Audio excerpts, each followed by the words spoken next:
ನಮಸ್ತೆ ವೀಕ್ಷಕರೇ, ಈ ವಿಡಿಯೋದಲ್ಲಿ ನಾನು ನಿಮಗೆ ತಿಳಿಸ್ಕೊಡ್ತಾ ಇದ್ದು ಲರ್ನಿಂಗ್ ಲೈಸೆನ್ಸ್ಗೆ ಯಾವ ರೀತಿ ಆನ್ಲೈನ್ ಅಪ್ಲಿಕೇಶನ್ ಹಾಕೋದು ಹೇಗೆ. ಲರ್ನಿಂಗ್ ಅಂದರೆ ಎಲ್ಲೆಲ್ಲಿ ಅಪ್ಲಿಕೇಶನ್ ಅಂತಾರೆ. ಡ್ರೈವಿಂಗ್ ಲೈಸೆನ್ಸ್ಗೂ ಮುಂಚೆ ಎಲ್ಲೆಲ್ಲಿ ಅಪ್ಲಿಕೇಶನ್ನ ಹಾಕಬೇಕಾಗತ್ತೆ, ಅದು ಯಾವ ರೀತಿ ಹಾಕೋದು ಹೇಗೆ, ನೀವು ಆನ್ಲೈನಲ್ಲಿ ಅಪ್ಲೈ ಮಾಡೋದು ಹೇಗೆ, ನಿಮ್ಮ ಮೊಬೈಲಲ್ಲೇ ಆಗ್ಬೋದು. ಹೇಗೆ ಅಪ್ಲೈ ಮಾಡೋದು, ಇದು ಎಲ್ಲೂ ಹೋಗೋ ಅವಶ್ಯಕತೆ ಇಲ್ಲ. ನೀವು ಜಸ್ಟ್ ನಿಮ್ಮ ಮೊಬೈಲಲ್ಲೇ ಕೂತ್ಕೊಂಡು ನೀವು ಆರಾಮಾಗಿ ಅಪ್ಲೈನ ಮಾಡ್ಬೋದಾಗಿರುತ್ತೆ. ಯಾವ ರೀತಿ ಎಲ್ಲೆಲ್ಲಿಗೆ ಅಪ್ಲೈ ಮಾಡೋದು ಹೇಗೆ ಅನ್ನೋದನ್ನ ನಾನು ಈ ವಿಡಿಯೋದಲ್ಲಿ ಸ್ಟೆಪ್ ಬೈ ಸ್ಟೆಪ್ ಆಗಿ ವಿವರವಾಗಿ ನಿಮಗೆ ತಿಳಿಸ್ಕೊಡ್ತಾ ಹೋಗ್ತೀನಿ. ವಿಡಿಯೋನ ಶುರು ಮಾಡೋದಕ್ಕೂ ಮುಂಚೆ ನನ್ನ ಚಾನಲ್ಗೆ ಯಾರೆಲ್ಲ ಸಬ್ಸ್ಕ್ರೈಬ್ ಆಗಿಲ್ಲ ಪ್ಲೀಸ್ ಸಬ್ಸ್ಕ್ರೈಬ್ ಆಗಿ ಬೆಲ್ ಐಕಾನ್ನ ಒತ್ತಿ, ಯಾಕೆಂದರೆ ನನ್ನ ಹೊಸ ವೀಡಿಯೋಸ್ ನಿಮ್ಮ ಜೊತೆ ಫಸ್ಟಾಗಿ ಶೇರ್ ಆಗುತ್ತೆ ಅಂತ ಹೇಳ್ತಾ ಬನ್ನಿ ವಿಡಿಯೋನ ಶುರು ಮಾಡೋಲ್ಲ. ನೋಡ್ತಾ ಇರ್ಬೋದು, ಗೂಗಲ್ಗೆ ಹೋಗಿ ನಾನು ವಾಹನ್ ಪೋರ್ಟಲ್ ಅಂತ ಹಾಕಿದ್ದೀನಿ. ನೀವು ಇಲ್ಲಿ ವಾಹನ್ ಪೋರ್ಟಲ್ ಅಂತ ಹಾಕಿ ಸರ್ಚ್ ಹಾಕೋದು, ಇಲ್ಲ ಪರಿವಾಹನ್ ಸೇವಾ ಅಂತ ಹಾಕೋದು ಕೂಡ ನಿಮ್ಗೆ ಈ ಥರ ಲಿಂಕ್ಗಳು ಓಪನ್ ಆಗುತ್ತೆ. ನೋಡ್ತಾ ಇರ್ಬೋದು, ಲಿಂಕ್ ಓಪನ್ ಆಗಿದೆಯಲ್ಲ. ಇಲ್ಲಿ ಫಸ್ಟ್ ಒಂದು ಲಿಂಕ್ ನೋಡ್ತಾ ಇರೋ ಪರಿವಾಹನ್ ಸೇವಾ ಅಂತ ಅಂದ್ಬಿಟ್ಟು ಈ ಲಿಂಕ್ ನಾನು ಡಿಸ್ಕ್ರಿಪ್ಷನ್ ಕೂಡ ಕೊಟ್ಟಿದ್ದೀನಿ.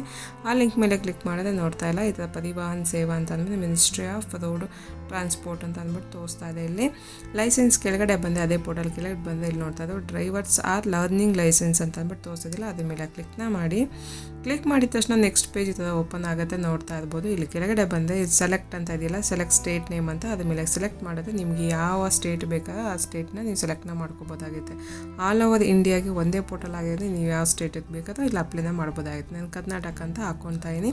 ಸ್ಟೇಟ್ನ ಸೆಲೆಕ್ಟ್ ಆದಮೇಲೆ ನೋಡ್ತಾ ಇರ್ಬೋದು, ಪೋರ್ಟಲಲ್ಲಿ ತುಂಬ ಸರ್ವಿಸಸ್ ಇದೆ. ಇಲ್ಲಿ ಫಸ್ಟ್ ಒಂದು ನೋಡ್ತಾ ಇರ್ಬೋದು, ಅಪ್ಲೈ ಫಾರ್ ಲರ್ನಿಂಗ್ ಲೈಸೆನ್ಸ್ ಅಂತ ಇದಿಲ್ಲ, ಅದ್ರ ಮೇಲೆ ಕ್ಲಿಕ್ನ ಮಾಡಬೇಕಾಗತ್ತೆ. ಕ್ಲಿಕ್ ಮಾಡಿದ ತಕ್ಷಣ ನೋಡ್ತಾ ಇರ್ಬೋದು, ನೆಕ್ಸ್ಟ್ ಪೇಜಲ್ಲಿ ಈ ಥರ ಏನೆಲ್ಲ ಡಾಕ್ಯುಮೆಂಟ್ಸ್ ಅಪ್ಲೋಡ್ ಮಾಡಬೇಕಾಗತ್ತೆ, ಏನೆಲ್ಲ ಸ್ಟೆಪ್ನ ಫಾಲೋ ಮಾಡಬೇಕಾಗತ್ತೆ ಅನ್ನೋದನ್ನ ಈ ಇದರಲ್ಲಿ ತೋರಿಸ್ತಾ ಇದೆ. ನೋಡ್ತಾ ಇರ್ಬೋದು, ಫಸ್ಟ್ ಒಂದು ಫಿಲ್ ಅಪ್ಲಿಕೇಶನ್ ಡೀಟೇಲ್ಸು, ಆಮೇಲೆ ಅಪ್ಲೋಡ್ ಡಾಕ್ಯುಮೆಂಟ್ಸು, ಆಮೇಲೆ ಸಿಗ್ನೇಚರು, ಫೋಟೋ ಮತ್ತು ಪೇಮೆಂಟು, ವೆರಿಫಿಕೇಷನು, ಪ್ರಿಂಟ್, ರಿಸಿಪ್ಟು, ಇಷ್ಟು ಕೂಡ ನೀವು ಫಿಲ್ನ ಮಾಡಬೇಕಾಗತ್ತೆ. ಒಟ್ಟು ಟೋಟಲಾಗಿ 6 ಸ್ಟೆಪ್ ಇದೆ ಇಲ್ಲಿ ತೋರಿಸ್ತದೆ. ಅದಾದಮೇಲೆ ಕೆಳಗಡೆ ಕಂಟಿನ್ಯೂ ಅಂತ ಇದೆಯಲ್ಲ, ಕಂಟಿನ್ಯೂ ಮೇಲೆ ಕ್ಲಿಕ್ನ ಮಾಡಬೇಕಾಗುತ್ತೆ. ಕ್ಲಿಕ್ ಮಾಡಿದ ತಕ್ಷಣ ನೆಕ್ಸ್ಟ್ ಪೇಜ್ ಇಲ್ಲಿ ಬರುತ್ತೆ. ನೋಡ್ತಾ ಇರ್ಬೋದು, ಇಲ್ಲಿ ಯಾವುದೇ ಚೇಂಜಸ್ ಇಲ್ಲ. ಚೇಂಜ್ ಮಾಡಬೇಕು ಅಂದರೆ ನೀವೇನೋ ಫಾರಿನ್ ಆಗಿದೆ, ಇಲ್ಲ ಏನೋ ಹ್ಯಾಂಡಿಕ್ಯಾಪ್ಟ್ ಆಗಿದೆ, ಮತ್ತೆ ಚೇಂಜ್ ಮಾಡ್ಕೊಂಡು ಇಲ್ಲ ಜನರಲ್ಲೆಲ್ಲ ಇಟ್ಕೊಂಡು ಸಬ್ಮಿಟ್ ಅಂತ ಇದಿಲ್ಲ, ಸಬ್ಮಿಟ್ ಮೇಲೆ ಕ್ಲಿಕ್ನ ಮಾಡಬೇಕಾಗುತ್ತೆ. ಏನೇ ಒಂದಂತ ಚೇಂಜಸ್ ಇಲ್ಲ. ಫಸ್ಟ್ ಒಂದು ಲರ್ನಿಂಗ್ ಆಪ್ಷನಿಂದ ಲರ್ನಿಂಗ್ ಅಪ್ಲೈ ಮಾಡೋದ್ರಿಂದ ಫಸ್ಟ್ ಒಂದು ಸೆಲೆಕ್ಟ್ ಆಗಿರಬೇಕು.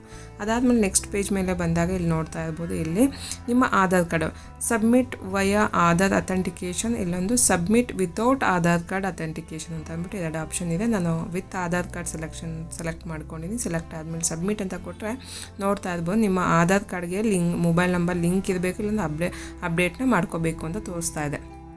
ನೀವು ಆಧಾರ್ ಕಾರ್ಡ್ ಕೊಡ್ತೀರಲ್ಲ, ನಿಮ್ಮ ಆಧಾರ್ ಕಾರ್ಡು ಯಾರ್ದು ಅಪ್ಲೈ ಮಾಡ್ತೀರೋ ಎಲ್ಲೆಲ್ಲೋ ಅವ್ರದ್ದು ಮೊಬೈಲ್ ನಂಬರ್ ಲಿಂಕ್ ಆಗಿರಲೇಬೇಕಾಗಿರುತ್ತೆ ಆಧಾರ್ ಕಾರ್ಡ್ಗೆ. ಅದಾದಮೇಲೆ ನೋಡ್ತಾ ಇರ್ಬೋದು, ಓಕೆ ಅಂತ ಕೊಟ್ಟಾದಮೇಲೆ ಆಧಾರ್ ಕಾರ್ಡು ಇಲ್ಲ ವಿರ್ಚುವಲ್ ಐ ಡಿ ಅಂತ ತೋರಿಸ್ತದೆ. ವಿರ್ಚುವಲ್ ಐ ಡಿ ಇಲ್ಲಾಂದರೆ ಆಧಾರ್ ನಂಬರ್ ಅಂತ, ಆಧಾರ್ ನಂಬರ್ನ ಸೆಲೆಕ್ಟ್ ಮಾಡ್ಕೊಂಡಿದ್ದೀನಿ ನಾನಿಲ್ಲಿ. ಆಧಾರ್ ನಂಬರ್ನ ಸೆಲೆಕ್ಟ್ ಮಾಡ್ಕೊಂಡು ನಿಮ್ಮ ಆಧಾರ್ ಕಾರ್ಡ್ ನಂಬರ್ನ ಇಲ್ಲ ಎಂಟರ್ನ ಮಾಡ್ಕೋಬೇಕಾಗತ್ತೆ. ಆಧಾರ್ ಕಾರ್ಡ್ ನಂಬರ್ನ ಹಾಕ್ಕೊಂಡು ಇಲ್ಲಿ ಜನರೇಟ್ OTP ಅಂತ ಇದೆಯಲ್ಲ, ಅದ್ರ ಮೇಲೆ ಕ್ಲಿಕ್ನ ಮಾಡಿದ್ರೆ ನಿಮ್ಗೆ ಏನು ಆಧಾರ್ ಕಾರ್ಡ್ಗೆ ಮೊಬೈಲ್ ನಂಬರ್ ರಿಜಿಸ್ಟರ್ ಆಗಿರುತ್ತಲ್ಲ, ನೋಡ್ತಾ ಇರ್ಬೋದು, successfully send the one time password to your registered mobile number ಅಂತ ತೋರಿಸ್ತಾ ಇದೆ. ಆ ನಂಬರ್ಗೆ 6 ನಂಬರ್ಸ್ ಅಂತ OTP ಆಗಿರುತ್ತೆ. ಆ OTPನ ಇಲ್ಲಿ ಎಂಟರ್ನ ಮಾಡ್ಕೋಬೇಕಾಗತ್ತೆ. OTPನ ಎಂಟರ್ ಮಾಡಾದ್ಮೇಲೆ ಇಲ್ಲಿ ಕೆಳಗಡೆ ಬಂದರೆ ಚೆಕ್ ಬಾಕ್ಸ್ ನೋಡ್ತಾ ಇರ್ಬೋದು, 3 ಚೆಕ್ ಬಾಕ್ಸ್ಗಳನ್ನ ನೀಡಲಾಗಿದೆ. ಈ 3 ಚೆಕ್ ಬಾಕ್ಸ್ನ ನೀವು ಕ್ಲಿಕ್ನ ಮಾಡಬೇಕಾಗತ್ತೆ. 3 ಚೆಕ್ ಬಾಕ್ಸ್ನ ಕ್ಲಿಕ್ ಮಾಡಾದ್ಮೇಲೆ ಕೆಳಗಡೆ ಬಂದ ನೋಡ್ತಾ ಇರ್ಬೋದು, ಅಥೆಂಟಿಕೇಷನ್ ಅಂತ ಇದೆಯಲ್ಲ, ಅಥೆಂಟಿಕೇಷನ್ ಮೇಲೆ ಕ್ಲಿಕ್ನ ಮಾಡಬೇಕಾಗುತ್ತೆ. ಕ್ಲಿಕ್ ಮಾಡಿದ ತಕ್ಷಣ ನೆಕ್ಸ್ಟ್ ಪೇಜ್ಗೆ ಈ ಥರ ಓಪನ್ ಆಗುತ್ತೆ. ಇಲ್ಲಿ ನೋಡ್ಬೋದು, ನಿಮ್ಮ ಆಧಾರ್ ಕಾರ್ಡಲ್ಲಿ ಏನೆಲ್ಲ ಡೀಟೇಲ್ಸ್ ಇರುತ್ತಲ್ಲ, ನಿಮ್ಮ ಹೆಸರಾಗಿರ್ಬೋದು, father name, gender, male female, date of birth with photo ಮತ್ತು ವಿತ್ ಅಡ್ರೆಸ್, ಏನೆಲ್ಲ ಆಧಾರ್ ಕಾರ್ಡಲ್ಲಿ ಇರುತ್ತಲ್ಲ ನಿಮ್ಮ ಡೀಟೇಲ್ಸ್ ಎಲ್ಲ ಇಲ್ಲಿ ಪೀಚಾಗಿ ಬಂದಿರುತ್ತೆ. ನೀವೇನೋ ಅಂತ ಎಂಟ್ರಿ ಮಾಡೋ ಅವಶ್ಯಕತೆ ಇಲ್ಲ.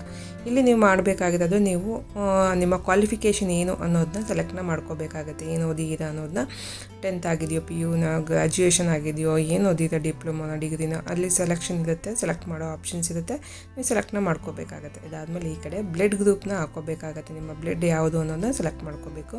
ಅದಾದಮೇಲೆ ನಿಮ್ಮ ಮೊಬೈಲ್ ನಂಬರು, ಇಮೇಲ್ ID ಮತ್ತು ನಿಮ್ಮ ಎಮರ್ಜೆನ್ಸಿ ನಂಬರ್, ನಿಮ್ಮ ಫ್ಯಾಮಿಲಿ ಅವ್ರದ್ದು ಯಾರಾದರೂ ಮೊಬೈಲ್ ನಂಬರ್ನ ಕೊಡಬೇಕಾಗತ್ತೆ. ಫ್ಯಾಮಿಲಿ ವೈಫ್ದು, ಅವ್ರದ್ದು ಹಸ್ಬೆಂಡು, ಎಲ್ಲ ಪೇರೆಂಟ್ಸ್ದು ಯಾರಾದ್ರು ಮೊಬೈಲ್ ನಂಬರ್ನ ಕೊಡಬೇಕಾಗತ್ತೆ. ಇದಾದಮೇಲೆ ಕೆಳಗಡೆ ಬಂದರೆ ಇಲ್ಲಿ ನಿಮ್ಮ ಡೀಟೇಲ್ಸ್ ಅಂದರೆ ಯಾವ ಲೈಸೆನ್ಸ್ಗೆ ಅಪ್ಲೈ ಮಾಡ್ತಾ ಇರೋದನ್ನ ಹಾಕಬೇಕಾಗತ್ತೆ. ನೀವು 2 ವೀಲರ್ಗೂ 4 ವೀಲರ್ಗೂ ಏನಕ್ಕೆ ಅಪ್ಲೈ ಮಾಡ್ತಾ ಇರೋದನ್ನ ಇಲ್ಲಿ ಸೆಲೆಕ್ಟ್ನ ಮಾಡಿಕೊಂಡು ಈ ಕಡೆ ಪೀಚ್ ಮಾಡ್ಕೋಬೇಕಾಗತ್ತೆ. ನಾನು ಅದನ್ನು ತೋರ್ಸೋಕ್ಕಾಗಿಲ್ಲ, ಮಿಸ್ ಆಗಿದೆ. ಈ ಕಡೆ ಯಾವುದು ಅಂತಂದರೆ ನಾನು 2 ಹಾಕ್ಕೊಂಡಿದ್ದೀನಿ, ಲೈಟ್ ಮೋಟರ್ದು ಮತ್ತು ಮೋಟರ್ ಸೈಕಲ್ ಅಂತ 2 ಕೂಡ ಹಾಕ್ಕೊಂಡಿದ್ದೀನಿ. ಅದಾದಮೇಲೆ ಕೆಳಗಡೆ ಬಂದರೆ ಯೆಲ್ಲೋ ಕಲರ್ ಇದೆಯಲ್ಲ, ಕ್ಲಿಕ್ ಸೆಲ್ಫ್ ಡಿಕ್ಲರೇಷನ್ ಅನ್ನೋದ್ಮೇಲೆ ಕ್ಲಿಕ್ನ ಮಾಡಬೇಕಾಗತ್ತೆ. ಕ್ಲಿಕ್ ಮಾಡಿದ್ರೆ ನಿಮಗೆ ಹೊಸ ಟ್ಯಾಬ್ ಒಂದು ಓಪನ್ ಆಗುತ್ತೆ. ನೋಡ್ತಾ ಇದ್ದಲ್ಲ, ಇದು ಓಪನ್ ಮಾಡಿದ್ದೀನಿ. ಇದು ಫುಲ್ ಸ್ಕ್ರೀನ್ ಓಪನ್ ಮಾಡಿದ್ರೆ ಇಲ್ಲಿ ನೋಡ್ತಾ ಇರ್ಬೋದು ನಿಮ್ಮ ಫಿಸಿಕಲ್ ಫಿಟ್ನೆಸ್ನ ಇಲ್ಲಿ ಸೆಲೆಕ್ಟ್ನ ಮಾಡ್ಕೋಬೇಕಾಗತ್ತೆ. ನೋಡ್ತಾ ಇರ್ಬೋದು ಇದರಲ್ಲಿ ಏನಪ್ಪ ಇಷ್ಟು ಅಂತಂದರೆ ಫಿಸಿಕಲ್ ಫಿಟ್ನೆಸ್, ನಿಮ್ಗೇನಾದರೂ ಬ್ಲೈಂಡ್ನೆಸ್ ಇದೆಯಾ, ನಿಮ್ಗೇನಾದರೂ ಕಾಯಿಲೆ ಇದೆಯಾ, ಏನಾದರೂ ಫಿಟ್ಸ್ ಏನಾದರೂ ಬರೋ ಥರ ಇದೆಯಾ, ನಿಮಗಿದೆಯಾ ಅಂತ ಕೇಳುತ್ತೆ. ಮತ್ತು ಏನಾದರೂ ನಿಮಗೆ ಕಿವಿ ಕೇಳಿಸುತ್ತೋ, ಕಣ್ಣು ಕಾಣಿಸುತ್ತೋ ಇಲ್ವೋ, ಪ್ರತಿಯೊಂದು ಕ್ವಶನ್ ಇಲ್ಲಿರುತ್ತೆ. ಈ ಕ್ವಶನ್ಗೆ ನಿಮ್ಮ ಹೆಲ್ತ್ ಫಿಟ್ನೆಸ್ ಪ್ರಕಾರ ಇಲ್ಲಿ ಸೆಲೆಕ್ಟ್ನ ಮಾಡಬೇಕಾಗತ್ತೆ. ಎಸ್ ಆರ್ ನೋ ಆಪ್ಷನ್ನ ಸೆಲೆಕ್ಟ್ನ ಮಾಡ್ಕೋಬೇಕಾಗತ್ತೆ. ನಿಮ್ಗೇನಾದರೂ ಕಿವಿ ಕೇಳಿಸಲ್ಲ, ಮಂದ ಇದೆ, ಇಲ್ಲ ಕಣ್ಣೇನ ಸ್ವಲ್ಪ ಕಮ್ಮಿ ಇದೆ ಅಂತಂದರೆ ಇಲ್ಲಿ ನೋಡಿಕೊಂಡು ನೀವು ಎಸ್ ಆರ್ ನೋ ಆಪ್ಷನ್ನ ಕೊಡಬೇಕಾಗತ್ತೆ. ಅದಾದಮೇಲೆ ಕೆಳಗಡೆ ಇದೊಂದು ಚಿಕ್ಕದೊಂದು ಚೆಕ್ ಬಾಕ್ಸ್ ಇದ್ದರೆ ಚೆಕ್ ಮಾಡಿ ಅದು ಸಬ್ಮಿಟ್ ಅನ್ನೋ ಆಪ್ಷನ್ ಮೇಲೆ ಕ್ಲಿಕ್ನ ಮಾಡಿ. ಇದು ಸಬ್ಮಿಟ್ ಮಾಡಿದ ತಕ್ಷಣ ಸಕ್ಸಸ್ಫುಲ್ಲಾಗಿ ನಿಮ್ಮ ಡಿಕ್ಲರೇಷನ್ ಕನ್ಫರ್ಮ್ ಆಗಿದೆ. ಅದಾದಮೇಲೆ ಕೆಳಗಡೆ ಬಂದರೆ ನೆಕ್ಸ್ಟ್ ಆಪ್ಷನಲ್ಲಿ ನೋಡ್ಬೋದು, ನೀವೇನೋ ಆಕ್ಸಿಡೆಂಟ್ ಆಗಿ ಡೆತ್ ಆಯಿತು ಅಂದರೆ ನಿಮ್ಮ ಆರ್ಗನ್ಸ್ ಏನಾದರೂ ನೀವು ಡೊನೇಟ್ ಮಾಡ್ತಿದೆ ಅಂತಂದರೆ ಎಸ್ ಅಂತ ಕೊಡಿ, ಇಲ್ಲ ಅಂದರೆ ಇಲ್ಲ ಅಂತ ಕೊಡಿ. ಇಲ್ಲಿ ನೋಡ್ತಾ ಇರ್ಬೋದು ಎಸ್ ಆರ್ ನೋ ಅಂತ ಆಪ್ಷನ್ ಕೆಳಗಡೆ ಕೊಡಲಾಗಿದೆ. ಇಲ್ಲಿ ನಾನು ನೋ ಅಂತ ಕೊಡ್ತಾಯಿದ್ದೀನಿ.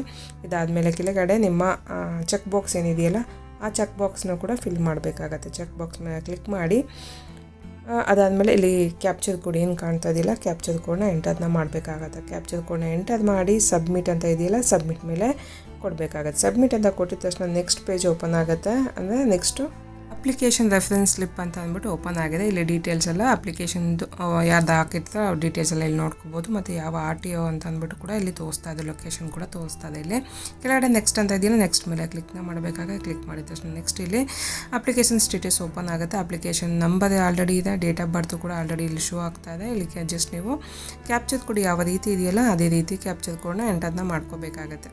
ಕ್ಯಾಪ್ಚರ್ ಕೋಡ್ನ ಎಂಟರ್ ಮಾಡಿಕೊಂಡು ಇಲ್ಲಿ ಸಬ್ಮಿಟ್ ಅಂತ ಇದೆಯಲ್ಲ ಕೆಳಗಡೆ, ಸಬ್ಮಿಟ್ ಮೇಲೆ ಕ್ಲಿಕ್ನ ಮಾಡಬೇಕಾಗುತ್ತೆ. ಕ್ಲಿಕ್ ಮಾಡಿದ ತಕ್ಷಣ ನಿಮಗೆ ಅಕ್ನಾಲೇಜ್ಮೆಂಟ್ ಅಂದರೆ ನಿಮ್ಮ ಅಪ್ಲಿಕೇಶನ್ ಡೀಟೇಲ್ಸ್ ಎಲ್ಲ ಇಲ್ಲಿ ಓಪನ್ ಆಗುತ್ತೆ. ಅವ್ರ ಹೆಸರಾಗಿರ್ಬೋದು, ನೇಮು, ಡೇಟ್ ಬರ್ತು, ಅವ್ರದ್ದು ಫಾದರ್ ನೇಮು ಪ್ರತಿಯೊಂದು ಓಪನ್ ಆಗುತ್ತೆ. RTO ಯಾವ RTOಗೆ ಸೇರುತ್ತೆ ಪ್ರತಿಯೊಂದು ಇಲ್ಲಿ ಶೋ ಆಗ್ತಾಯಿದೆ. ಹಾಗೆ ಕೆಳಗಡೆ ಬಂದರೆ ಎಷ್ಟು ಕಂಪ್ಲೀಟ್ ಆಗಿದೆ ನೋಡ್ಬೋದು. ನಿಮ್ಮ ಅಪ್ಲಿಕೇಶನ್ ಡೀಟೇಲ್ಸ್ ಎಲ್ಲ ಫಿಲ್ ಆಗಿದೆ, ಡೀಟೇಲ್ ಕಂಪ್ಲೀಟ್ ಆಗಿದೆ. ಕೆಳಗಡೆ ಬಂದರೆ ಇನ್ನು ಇನ್ಕಂಪ್ಲೀಟ್ ಫೀಸ್ ಪೇಮೆಂಟ್ನ ಮಾಡಬೇಕಾಗುತ್ತೆ. 4th ಆಪ್ಷನಲ್ಲಿ ಇದ್ದೀವಿ, ಇನ್ಕಂಪ್ಲೀಟ್ ಇದರಲ್ಲಿದೆ, ಕಂಪ್ಲೀಟ್ನ ಮಾಡಬೇಕಾಗತ್ತೆ. ಪ್ರೊಸೀಡ್ ಅಂತ ಇದಿಲ್ಲ, ಪ್ರೊಸೀಡ್ ಮೇಲೆ ಕ್ಲಿಕ್ನ ಮಾಡಬೇಕಾಗತ್ತೆ. ಇವಾಗ ನೆಕ್ಸ್ಟ್ ಪೇಮೆಂಟ್ಗೆ ಹೋಗುತ್ತೆ. ಪೇಮೆಂಟ್ ಮೇಲೆ ಅಲ್ವಾ ಕ್ಲಿಕ್ ಮಾಡಿದರೆ, ಪ್ರೊಸೀಡ್ ಮೇಲೆ ಕ್ಲಿಕ್ ಮಾಡಿದ್ರೆ ಪೇಮೆಂಟ್ಗೆ ಹೋಗುತ್ತೆ. ಇಲ್ಲಿ ನೋಡ್ತಾ ಇರ್ಬೋದು, ಇಲ್ಲಿ ನಿಮ್ಮ ಡೀಟೇಲ್ಸ್ ಎಲ್ಲ ಎಷ್ಟು ಕ್ಯಾಲ್ಕುಲೇಟ್ ಆಗಿ ಇಲ್ಲಿ ತೋರಿಸಲಾಗಿದೆ. ನಿಮಗೆ 2 ವೀಲರ್ 4 ವೀಲರ್ ಎರಡಕ್ಕೂ ಸೆಲೆಕ್ಟ್ ಮಾಡೋದ್ರಿಂದ ನಿಮಗೆ ಅಮೌಂಟ್ ಎಷ್ಟಾಗುತ್ತೆ ಅನ್ನೋದನ್ನ ಇಲ್ಲಿ ಶೋ ಆಗ್ತಾ ಇದೆ. 2 ವೀಲರ್ಗೂ 150, 4 ವೀಲರ್ಗೂ 150 ಮತ್ತು 50 ರೂಪೀಸ್ ಟೆಸ್ಟ್ಗೆ ಅಂತ LL ಟೆಸ್ಟ್ಗೆ ಅಂತ ಅಂದ್ಬಿಟ್ಟು ತೋರಿಸಲಾಗಿದೆ. ಟೋಟಲ್ ಆಗಿ 350 ರೂಪೀಸ್ನ ನೀವು ಇಲ್ಲಿ ಪೇಮೆಂಟ್ನ ಮಾಡಬೇಕಾಗತ್ತೆ. ಆನ್ಲೈನ್ ಪೇಮೆಂಟ್ನ ಕೂಡ ನೀವು ಮಾಡ್ಬೋದು, ಇಲ್ಲ ಚಾನಲ್ ಕೂಡ ತೊಗೊಬೋದಾಗಿರುತ್ತೆ. ಆನ್ಲೈನ್ ಪೇಮೆಂಟ್ ಮಾಡೋದನ್ನ ನಾನು ಇಲ್ಲಿ ತೋರಿಸ್ತೀನಿ. ಇವಾಗ ಇಲ್ಲಿ ನೋಡ್ತಾ ಇರ್ಬೋದು, ಇಲ್ಲಿಷ್ಟು ಅಮೌಂಟ್ ಆಗಿದ್ದಿಲ್ಲ. ಇವಾಗ ಕೆಳಗಡೆ ಬಂದರೆ ಪೇಮೆಂಟ್ ಆಪ್ಷನ್ಸಲ್ಲಿ ಇಲ್ಲಿ ಯಾವ ಬ್ಯಾಂಕು ಮತ್ತು ಯಾವ ಗೇಟ್ವೇ ಅನ್ನೋದನ್ನ ಸೆಲೆಕ್ಟ್ನ ಮಾಡ್ಕೋಬೇಕು. ಸೆಲೆಕ್ಟ್ ಮೇಲೆ ಕ್ಲಿಕ್ ಮಾಡಿದ್ರೆ ಖಜಾನಾ 2 ಅಂತ ಅಂದ್ಬಿಟ್ಟು ತೋರಿಸ್ತದೆ. ಅದ್ರ ಮೇಲೆ ಕ್ಲಿಕ್ನ ಮಾಡಿ ಇಲ್ಲಿ ಕ್ಯಾಪ್ಚರ್ ಕೋಡ್ ಏನು ಕಾಣ್ತಿದ್ದಿಲ್ಲ, ಕ್ಯಾಪ್ಚರ್ ಕೋಡ್ನ ಎಂಟರ್ನ ಮಾಡ್ಕೋಬೇಕಾಗತ್ತೆ. ಕ್ಯಾಪ್ಚರ್ ಕೋಡ್ನ ಎಂಟರ್ ಮಾಡಿಕೊಂಡು ಇಲ್ಲಿ ನೆಕ್ಸ್ಟು ನಿಮ್ಮ ಇಲ್ಲೊಂದು ಚೆಕ್ ಬಾಕ್ಸ್ ಇದೆಯಲ್ಲ, ಐ ಆಮ್ ಕನ್ಫರ್ಮ್ ದಟ್ ಅಂತ ಅಂದ್ಬಿಟ್ಟು ಅದು ಕನ್ಫರ್ಮ್ ದಟ್ ಮೇಲೆ ಚೆಕ್ ಬಾಕ್ಸ್ ಮೇಲೆ ಕ್ಲಿಕ್ನ ಮಾಡ್ಕೋಬೇಕಾಗತ್ತೆ. ಕ್ಲಿಕ್ ಮಾಡ್ಕೊಂಡು ಇಲ್ಲಿ ಪೇ ನೌ ಅಂತ ಇದೆ ಆಪ್ಷನ್ ಕೆಳಗಡೆ, ಪೇ ನೌ ಮೇಲೆ ಕ್ಲಿಕ್ನ ಮಾಡಿ. ಕ್ಲಿಕ್ ಮಾಡಿದ ತಕ್ಷಣ ನಿಮಗೆ ನೆಕ್ಸ್ಟು ಈ ಥರ ಓಪನ್ ಆಗುತ್ತೆ. ಇಲ್ಲಿ ನೋಡ್ತಾ ಇದ್ವಿ application number, date, application name ಪ್ರತಿಯೊಂದು ತೋರಿಸ್ತಾ ಅಮೌಂಟ್ ಎಷ್ಟು ಅಂತ ನೋಡ್ಕೊಂಡು ಇಲ್ಲಿಗೆ ಓಕೆ ಅಗ್ರಿ ಅಂತ ಅಂದ್ಬಿಟ್ಟು ಚೆಕ್ ಬಾಕ್ಸ್ ಮೇಲೆ ಕ್ಲಿಕ್ ಮಾಡಿ ಪ್ರೊಸೀಡ್ ಟು ಪೇ ಅಂತ ಇದೆಯಲ್ಲ, ಪ್ರೊಸೀಡ್ ಫಾರ್ ಪೇಮೆಂಟ್ ಅಂತ ಅದ್ರ ಮೇಲೆ ಕ್ಲಿಕ್ನ ಮಾಡಬೇಕಾಗತ್ತೆ. ಕ್ಲಿಕ್ ಮಾಡಿದ ತಕ್ಷಣ ನೆಕ್ಸ್ಟ್ ಪೇಜ್ ಓಪನ್ ಆಗುತ್ತೆ. ನೋಡ್ತಾ ಇರ್ಬೋದು ಪೇಮೆಂಟ್ ಡೀಟೇಲ್ಸ್ ಅಂತ ಅಂದ್ಬಿಟ್ಟು ಇಲ್ಲಿ ಪಾವತಿಯ ವಿಧಾನ ಸೆಲೆಕ್ಟ್ ಮಾಡ್ಕೋಬೇಕಾಗುತ್ತೆ. ಯಾವ ಥರ ಕ್ಯಾಶ್ ಕೊಡ್ತದೆ, ನೆಟ್ ಬ್ಯಾಂಕಿಂಗು ಇಲ್ಲ NFTನೋ ಇಲ್ಲ ಅಂದರೆ ಕ್ರೆಡಿಟೋ ಡೆಬಿಟ್ ಕಾರ್ಡಿನ ಯೂಸ್ ಮಾಡೋಕ್ಕೆ ಸೆಲೆಕ್ಟ್ನ ಮಾಡಿಕೊಂಡು ಅದಾದಮೇಲೆ ಯಾವ ರೀತಿ ಅಂತ ಅಂದಮೇಲೆ ಸೆಲೆಕ್ಟ್ ಮಾಡ್ಕೋಬೇಕಾಗುತ್ತೆ. ನಾನು ಇಲ್ಲಿ SBI EP ಅಂತ ಇದೆಯಲ್ಲ ಲಾಸ್ಟ್ ಒಂದು ಅದನ್ನ ಸೆಲೆಕ್ಟ್ ಮಾಡ್ಕೊತಾ ಇದ್ದೀನಿ, SBIನ. ಅದಾದಮೇಲೆ ಕ್ಯಾಪ್ಚರ್ ಕೋಡ್ ಕೇಳ್ತಾ ಇದೆ. ಕ್ಯಾಪ್ಚರ್ ಕೋಡಲ್ಲಿ ಯಾವ ರೀತಿ ಇದೆಯೋ ಅದೇ ರೀತಿನ ನೀವು ಎಂಟರ್ನ ಮಾಡ್ಕೋಬೇಕಾಗುತ್ತೆ. ಟೈಪ್ನ ಮಾಡಿಕೊಂಡು ಕ್ಯಾಪ್ಚರ್ ಕೋಡು ಇಲ್ಲಿ ಕೆಳಗಡೆ ಬಂದು ಚೆಕ್ ಬಾಕ್ಸ್ ನೋಡ್ತಾ ಇರ್ಬೋದು, 2 ಚೆಕ್ ಬಾಕ್ಸ್ ಇದೆ. ಇದೆಯಲ್ಲ ಆ ಚೆಕ್ ಬಾಕ್ಸ್ ಮೇಲೆ ಕ್ಲಿಕ್ ಮಾಡಿ ಸಬ್ಮಿಟ್ ಅಂತ ಇದೆಯಲ್ಲ ಸಬ್ಮಿಟ್ ಮೇಲೆ ಕ್ಲಿಕ್ನ ಮಾಡಬೇಕಾಗುತ್ತೆ. ಕ್ಲಿಕ್ ಮಾಡಿದ ತಕ್ಷಣ ನಿಮಗೆ ನೆಕ್ಸ್ಟ್ ಪೇಜ್ ಓಪನ್ ಆಗುತ್ತೆ. ಇಲ್ಲಿ ಬಂದು ನೀವು ಯಾವ ಥರ ಪೇಮೆಂಟ್ ಮಾಡ್ತೀರಾ, ಇಲ್ಲಿ ನಾನು UPI ಸೆಲೆಕ್ಟ್ ಮಾಡ್ಕೊತಾ ಇದ್ದೀನಿ. ಈಸಿಯಾಗಿ ಆರಾಮಾಗಿ ಮಾಡ್ಬೋದು, ಯಾವುದೇ ಡಿಫಿಕಲ್ಟಿ ಇರಲ್ಲ. UPI ಸೆಲೆಕ್ಟ್ ಆದಮೇಲೆ ಇಲ್ಲಿ ನೆಕ್ಸ್ಟ್ 2 ಆಪ್ಷನ್ಸ್ ತೋರಿಸ್ತಾರೆ. ನಾನು ಇಲ್ಲಿ UPI QR ಅಂತ ಸೆಲೆಕ್ಟ್ ಮಾಡ್ಕೊತಾರೆ. ನೀವು UPI ಸೆಲೆಕ್ಟ್ ಮಾಡ್ಕೊಂಡು QR ಕೋಡ್ ಓಪನ್ ಆಗುತ್ತೆ, ಆರಾಮಾಗಿ ಮಾಡ್ಬೋದು. ಸೆಲೆಕ್ಟ್ ಆದಮೇಲೆ ಪೇ ನೋ ಅಂತ ಇದೆಯಲ್ಲ ಅದ್ರ ಮೇಲೆ ಕ್ಲಿಕ್ ಮಾಡಿದ ತಕ್ಷಣ QR ಕೋಡ್ ಓಪನ್ ಆಗುತ್ತೆ. QR ಕೋಡ್ನ ಸ್ಕ್ಯಾನ್ ಮಾಡಿ ನೀವು ಫೋನಲ್ಲಿ ಅಂದರೆ ನಿಮ್ಮ ಫೋನ್ಪೇ ಗೂಗಲ್ ಪೇ ಯಾವುದಿದೆಯೋ ನೀವು ಆರಾಮಾಗಿ ಸ್ಕ್ಯಾನ್ ಮಾಡ್ಕೊಂಡು ನೀವು ಪೇಮೆಂಟ್ನ ಮಾಡ್ಬೋದಾಗಿರುತ್ತದೆ. ನೋಡೋದಲ್ಲ ಯಾವ ರೀತಿ ಅಪ್ಲೈ ಮಾಡೋದು ಹೇಗೆ ಅನ್ನೋದನ್ನ, ಎಲ್ಲೆಲ್ಲಿಗೆ ಅಪ್ಲೈ ಮಾಡೋದು ಹೇಗೆ ಅನ್ನೋದನ್ನ ಪೇಮೆಂಟ್ನ ಮಾಡಾದ್ಮೇಲೆ ನಿಮಗೆ ಅಕ್ನಾಲೇಜ್ಮೆಂಟ್ ಇದರ ಬರ್ತ್ ಅಪ್ಲಿಕೇಶನ್ ಪೇಮೆಂಟ್ ಸಕ್ಸಸ್ಫುಲ್ ಆಗಿದೆ ಅಂತ ಅಂದ್ಬಿಟ್ಟು ರಿಸೀವ್ಡ್ ಆಗಿದೆ ಅಂತ ಅಂದ್ಬಿಟ್ಟು ಇಲ್ಲಿ ಕ್ಲಿಕ್ ಟು ಪ್ರಿಂಟ್ ರಿಸಿಪ್ಟ್ ಅಂತ ಇದೆಯಲ್ಲ, ನಿಮ್ಮ ರಿಸಿಪ್ಟ್ ಇಲ್ಲ ಅಕ್ನಾಲೇಜ್ಮೆಂಟ್ ಏನಂತಂದ್ರೆ ಅದು ಅಕ್ನಾಲೇಜ್ಮೆಂಟ್ನ ನೀವು ತೊಗೋಬೋದಾಗುತ್ತೆ. ಕ್ಲಿಕ್ ಮಾಡಿದ ತಕ್ಷಣ ನಿಮಗೆ ಮತ್ತೆ ವಾಪಸ್ ನಿಮಗೆ ಲಾಗಿನ್ ಆಗುತ್ತೆ. ಇಲ್ಲ application number already date of birth ಇರುತ್ತೆ. ಕ್ಯಾಪ್ಚರ್ ಕೋಡ್ ಏನಿದೆಯೋ ಕ್ಯಾಪ್ಚರ್ ಕೋಡ್ನ ಎಂಟರ್ ಮಾಡಿ ಕರೆಕ್ಟಾಗಿ ಹಾಕ್ಕೋಬೇಕಾಗುತ್ತೆ. ಕ್ಯಾಪ್ಚರ್ ಕೋಡ್ನ ಎಂಟರ್ ಮಾಡಿ ಗೆಟ್ ಡೀಟೇಲ್ಸ್ ಅಂತ ಇದೆಯಲ್ಲ, ಗೆಟ್ ಡೀಟೇಲ್ಸ್ ಮೇಲೆ ಕ್ಲಿಕ್ ಮಾಡಿದ್ರೆ ಈ ಥರ ಆಪ್ಷನ್ಸ್ ತೋರಿಸುತ್ತೆ. ಇಲ್ಲಿ ಚೆಕ್ ಬಾಕ್ಸ್ ಮೇಲೆ ಕ್ಲಿಕ್ ಮಾಡಿ ಇಲ್ಲಿ ಕ್ಯಾಪ್ಚರ್ ಕೋಡ್ನ ಹಾಕ್ಕೊಂಡು ಪ್ರಿಂಟ್ ರಿಸಿಪ್ಟ್ ಮೇಲೆ ಕ್ಲಿಕ್ ಮಾಡಿದ್ರೆ ನೋಡ್ತಾ ಇರ್ಬೋದು. ಕ್ಯಾಪ್ಚರ್ ಕೋಡ್ನ ಹಾಕೊಂಡು ಪ್ರಿಂಟ್ ರಿಸಿಪ್ಟ್ ಅಂತ ಇದೆಯಲ್ಲ ಅದ್ರ ಮೇಲೆ ಕ್ಲಿಕ್ ಮಾಡಿದ್ರೆ ನಿಮ್ಮ ಅಕ್ನಾಲೇಜ್ಮೆಂಟು ಈ ಥರ ಡೌನ್ಲೋಡ್ ಆಗುತ್ತೆ. ಮೇಲೆ PDF ಫೈಲಲ್ಲಿ ಡೌನ್ಲೋಡ್ ಆಗುತ್ತೆ. ಅದ್ರ ಮೇಲೆ ಕ್ಲಿಕ್ ಮಾಡಿದ್ರೆ ಈ ನೋಡ್ತಾ ಇದ್ದಲ್ಲ ಈ ಥರ ನಿಮ್ಮ ಅಕ್ನಾಲೇಜ್ಮೆಂಟ್ ಜನ್ರೇಟ್ ಆಗಿ ಓಪನ್ ಆಗುತ್ತೆ. ಇದಾದಮೇಲೆ ನೀವು ಆದಮೇಲೆ ನಿಮಗೆ DLಗೆ ಅಪ್ಲೈನ ಮಾಡೋದಾಗಿರುತ್ತೆ. LLಗಿಂತ ಮುಂಚೆ ನೀವು DLಗೆ ಡೈರೆಕ್ಟಾಗಿ ಅಪ್ಲೈನ ಮಾಡೋದಕ್ಕಾಗಲ್ಲ. LLನ ಮಾಡಿಕೊಂಡು DLಗೆ ಅಪ್ಲೈ ಮಾಡೋದಾಗಿರುತ್ತೆ. ನೆಕ್ಸ್ಟು ನಿಮಗೆ ಮುಂದಿನ ದಿನಗಳಲ್ಲಿ ನಿಮಗೆ DL ಯಾವ ರೀತಿ ಅಪ್ಲೈ ಮಾಡೋದು ಅನ್ನೋದು ಕೂಡ ನಾನು ನಿಮಗೆ ತೋರಿಸ್ಕೊಡ್ತೀನಿ. ನೋಡೋದಲ್ಲ ಈ ವಿಡಿಯೋದಲ್ಲಿ ನಿಮಗೆ ಯಾವ ರೀತಿ LLಗೆ ಅಪ್ಲೈ ಮಾಡೋದು ಹೇಗೆ ಆನ್ಲೈನಲ್ಲಿ ನಿಮ್ಮ ಫೋನಲ್ಲೇ ಕೂಡ ಅಪ್ಲೈನ ಮಾಡ್ಬೋದಾಗಿರುತ್ತೆ. ಏನೋ ಡಾಕ್ಯುಮೆಂಟ್ ಅವಶ್ಯಕತೆ ಇರುತ್ತೆ, ಯಾವ ರೀತಿ ಅಪ್ಲೈ ಮಾಡೋದು ಪ್ರತಿಯೊಂದು ಕೂಡ ನಿಮ್ಮ ಜೊತೆ ಶೇರ್ ಮಾಡಿದ್ದೀನಿ. ಈ ವಿಡಿಯೋ ಯೂಸ್ಫುಲ್ ಆಗಿದೆ, ಲೈಕ್ ಮಾಡಿ, ಶೇರ್ ಮಾಡಿ, ಕಮೆಂಟ್ ಮಾಡಿ ತಿಳಿಸಿ. ಮತ್ತೊಂದು ವಿಡಿಯೋದಲ್ಲಿ ಥ್ಯಾಂಕ್ ಯು ಫಾರ್ ವಾಚಿಂಗ್.